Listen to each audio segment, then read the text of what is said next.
একটি প্রশ্ন দিয়ে শুরু করা যাক। মার্কিন প্রেসিডেন্ট ডোনাল্ড ট্রাম্প আসলে কি চান? ইরান ইসরায়েল সংঘাতে সরাসরি মার্কিন হামলা, ভেনেজুয়েলার প্রেসিডেন্টকে অপহরণ, বিশ্ব রাজনীতিতে একের পর এক এমন ঘটনা কি শুধুই স্বাভাবিক কূটনৈতিক বাস্তবতা, নাকি এর পেছনে রয়েছে আরও গভীর কোনো কৌশল? ঠিক এই প্রশ্নের মধ্যেই নতুন করে আলোচনা এসেছে ইরান।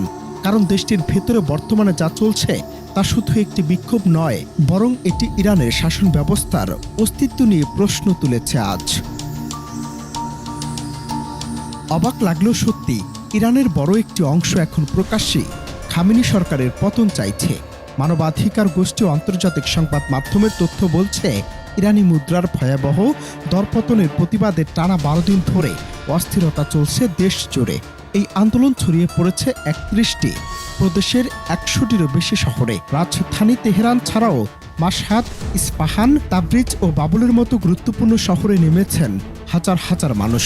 এটিকে বছরের পর বছর ধরে চলা শাসনের বিরুদ্ধে সবচেয়ে বড় শক্তি প্রদর্শন হিসেবে দেখছে বিশ্লেষকরা।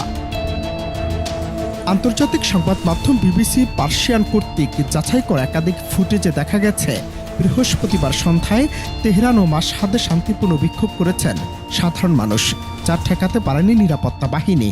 বিক্ষোভকারীদের মুখে শোনা গেছে ইরানের সর্বোচ্চ নেতা আয়াতুল্লাহ আলী খামেনিকে উৎখাতের দাবি এবং নির্বাসনে থাকা সাবেক শাহ এর পুত্র রেজা পাহলভের প্রত্যাবর্তনের আহ্বান। পরিস্থিতি নিয়ন্ত্রণে পড়ে দেশ জুড়ে ইন্টারনেট ব্ল্যাক আউটের খবর দিয়েছে পর্যবেক্ষক দলগুলো। যুক্তরাষ্ট্র ভিত্তিক HRAN জানিয়েছে, সংঘর্ষে এখন পর্যন্ত অন্তত 34 জন বিক্ষোভকারী, যাদের মধ্যে 5 জন শিশু এবং 8 জন নিরাপত্তা সদস্য নিহত হয়েছেন। এখন সবচেয়ে গুরুত্বপূর্ণ প্রশ্ন, এই আন্দোলন কি শুধুই অর্থনৈতিক ক্ষোভের বহিঃপ্রকাশ, নাকি এর পেছনে রয়েছে কোনো আন্তর্জাতিক শক্তির অদৃশ্য চাল? বিশ্লেষকদের একাংশের মতে, যুক্তরাষ্ট্র দীর্ঘদিন ধরেই ইরানের অভ্যন্তরীণ অস্থিরতাকে কৌশলগতভাবে দেখছে। সরাসরি যুদ্ধ নয়, বরং ভেতর থেকে দুর্বল করে দেওয়ার নীতি, যার শেষ পরিণতি হতে পারে শাসন ব্যবস্থার পতন। যদিও এসব অভিযোগ অস্বীকার করে আসছে ওয়াশিংটন।